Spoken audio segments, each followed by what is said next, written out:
নওগাঁর মান্দায় শ্রী শ্রী ভগবান রামচন্দ্রের জন্ম উৎসব পালন উপলক্ষে হাজারো ভক্তবৃন্দের ঢল নেমেছে। রাম রাম ধ্বনিতে মুখরিত জিও মন্দির প্রাঙ্গণ। প্রতি বছরের ন্যায় এবারও পালিত হচ্ছে ভগবান রামচন্দ্রের জন্ম উৎসব। পূজা অর্চনা ও মানতের মধ্য দিয়ে ভক্তবৃন্দরা পালন করছেন জন্ম উৎসব। এ উপলক্ষে প্রতি বছর 10 দিন ব্যাপী রঘুনাথ জিওর মন্দির এলাকায় মেলা বসে। মেলায় ভক্তবৃন্দের নিরাপত্তার জন্য মোতায়েন করা হয়েছে পর্যাপ্ত পরিমাণ পুলিশ।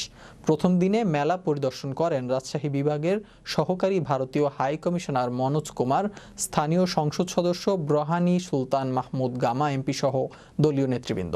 এছাড়াও উপস্থিত ছিলেন মান্দা সার্কেলের সহকারী পুলিশ সুপার মোহাম্মদ জাকিরুল ইসলাম, ওসি মোজাম্মেল হক কাজী, মন্দির কমিটির সভাপতি চন্দন কুমার মৈত্র, সিনিয়র সহসভাপতি মনোজিৎ কুমার ও সাধারণ সম্পাদক সতেন্দ্রনাথ প্রামাণিক প্রমুখ।